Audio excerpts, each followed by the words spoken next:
everybody, it's me and Finley, and today we've got a special guest. This is my brother Will. Hello everyone. Today I just wanted to invite him on here to talk about something that's really important, I think, to talk about and doesn't get talked about enough. Let's count how many times I can say talked about in one sentence. But we're gonna talk about PTSD. And specifically, from the title of this video, myths and misconceptions about PTSD. So myth number 1 is that only soldiers or people in war zones get PTSD.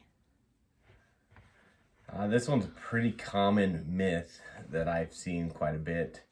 A lot of people think soldiers or warfare is where PTSD comes from because that's where people most associate it with.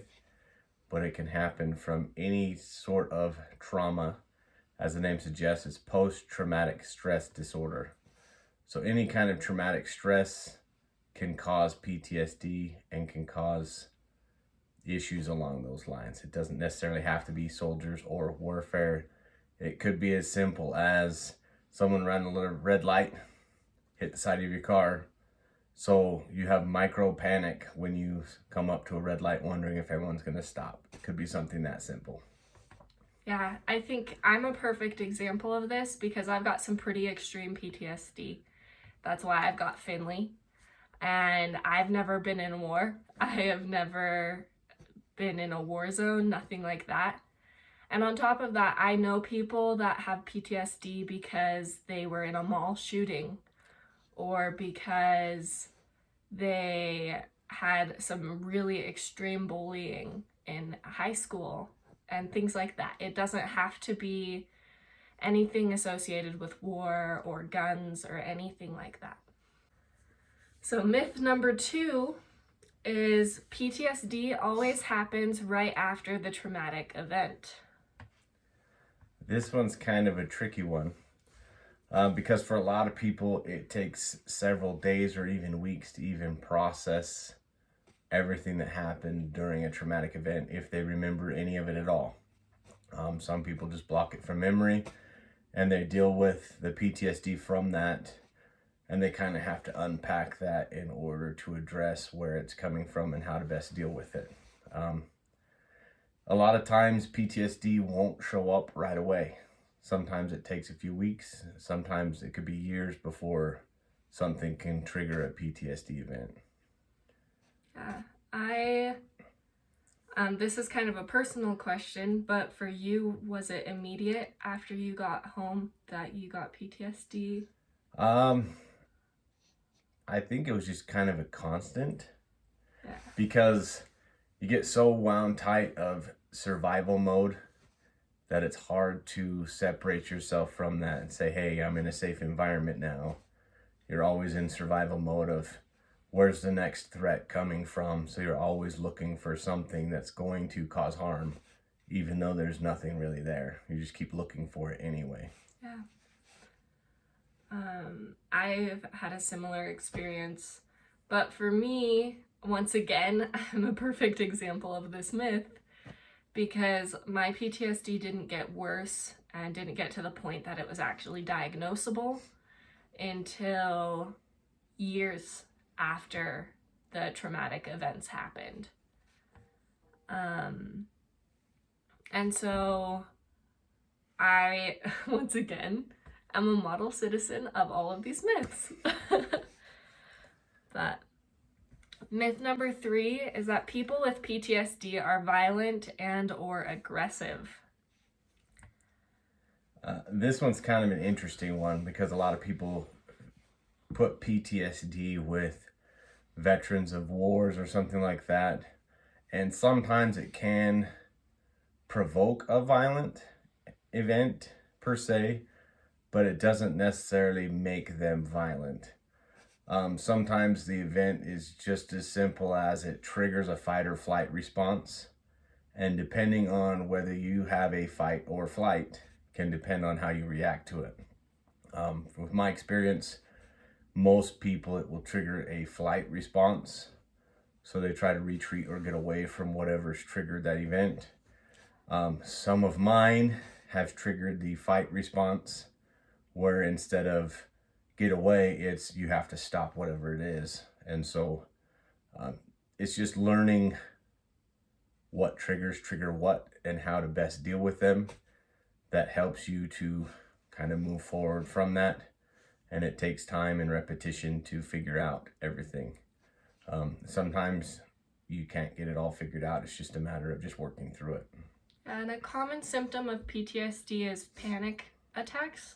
Right. And sometimes those panic attacks aren't like curl up in a ball and panic, but they are like lashing out or being super irritable. Right.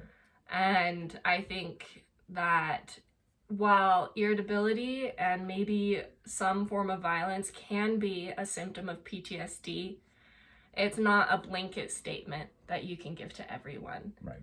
And it's more about it's about getting help, whether that's from people around you or from a licensed therapist or something like that. It's about getting help and learning how to deal with those symptoms so that way you can remind yourself and your mind that you are safe, even if you don't necessarily feel safe. Right. Myth number 4 is that strong people can deal with trauma on their own and don't need help. And that's kind of what I was just talking about a little bit. Whether you need licensed therapists and psychiatrists and a whole team of medical professionals on your side, or whether you just need a really supportive spouse or some very supportive friends or family members. People with PTSD and people that have trauma need that support network, and they do need help. And it's not a sign of weakness to ask for help. It's actually a sign of strength, and that's something that I'm learning every day because I'm in this position where I have to ask for help every day, whether that's from my parents or from my brother that I live with, this brother, or even Finley. I'm asking for help every day, all the time. On this one, I work with a lot of strong people. I'm a volunteer first responder where I live. So I'm on the fire department there. I do search and rescue as well as a few other things. I used to run an ambulance there. So we've seen our fair share of traumatic events that could cause that kind of a involvement.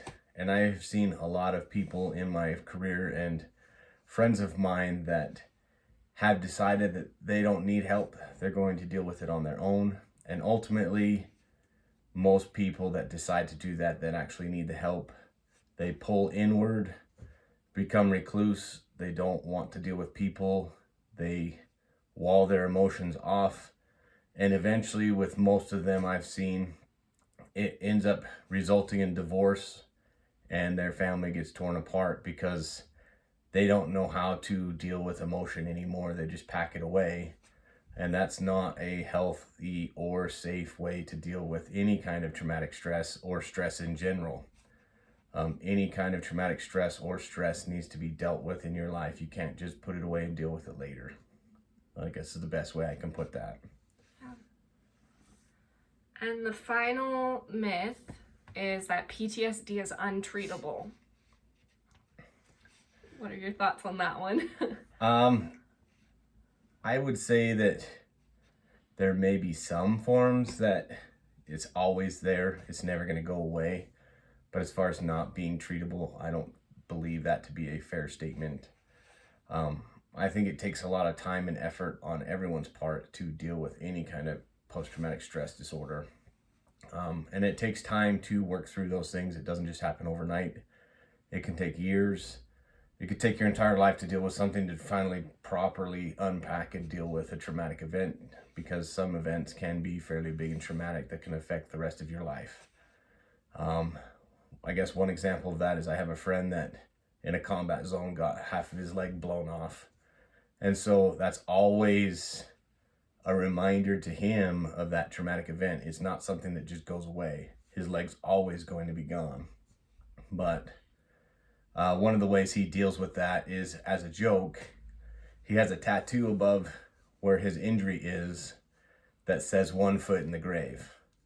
So it's kind of a play off of, yeah, it's gone, and the kind of a wild adrenaline seeking lifestyle that he lives now. But it's just one way that he reminds himself, hey, yeah, it's gone, but you don't have to be too serious about it.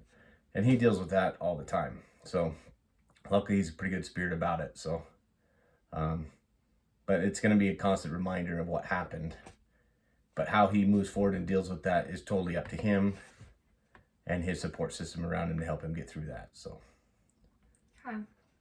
I think I agree with you. Untreatable isn't a fair word. right.